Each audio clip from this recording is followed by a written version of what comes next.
ಅಬಕಾರಿ ಸಚಿವರ ಮೇಲೆ ನೇರವಾಗಿ ಆರೋಪ ಬಂದಿರುವಂತದ್ದು.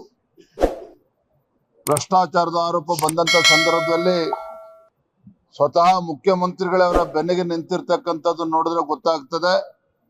ಈ 5-6 ಸಾವಿರ ಕೋಟಿ ರೂಪಾಯಿ ಹಗರಣ ಇವತ್ತು ಅಬಕಾರಿ ಇಲಾಖೆಯಲ್ಲಿ ನಡೆದಿದೆ.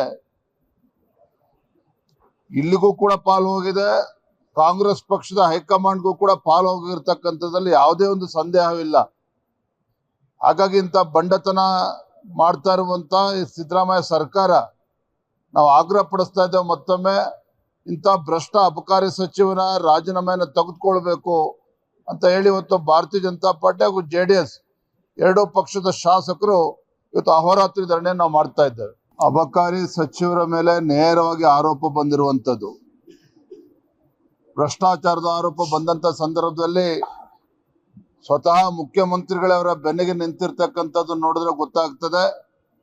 ಈ 5-6 ಸಾವಿರ ಕೋಟಿ ರೂಪಾಯಿ ಹಗರಣ ಇವತ್ತು ಅಬಕಾರಿ ಇಲಾಖೆಯಲ್ಲಿ ನಡೆದಿದೆ. ಇಲ್ಲಿಗೂ ಕೂಡ ಪಾಲು ಹೋಗಿದೆ, ಕಾಂಗ್ರೆಸ್ ಪಕ್ಷದ ಹೈಕಮಾಂಡ್ಗೂ ಕೂಡ ಪಾಲು ಹೋಗಿರ್ತಕ್ಕಂಥದ್ದಲ್ಲಿ ಯಾವುದೇ ಒಂದು ಸಂದೇಹವಿಲ್ಲ. ಹಾಗಾಗಿ ಇಂಥ ಬಂಡತನ ಮಾಡ್ತಾ ಇರುವಂತ ಸಿದ್ದರಾಮಯ್ಯ ಸರ್ಕಾರ ನಾವು ಆಗ್ರಹ ಪಡಿಸ್ತಾ ಇದ್ದೇವೆ. ಮತ್ತೊಮ್ಮೆ ಇಂಥ ಭ್ರಷ್ಟ ಅಬಕಾರಿ ಸಚಿವನ ರಾಜೀನಾಮೆಯನ್ನು ತೆಗೆದುಕೊಳ್ಬೇಕು ಅಂತ ಹೇಳಿ ಇವತ್ತು ಭಾರತೀಯ ಜನತಾ ಪಾರ್ಟಿ ಹಾಗೂ JDS ಎರಡೂ ಪಕ್ಷದ ಶಾಸಕರು ಇವತ್ತು ಅಹೋರಾತ್ರಿ ಧರಣಿ ನಾವು ಮಾಡ್ತಾ ಇದ್ದೇವೆ.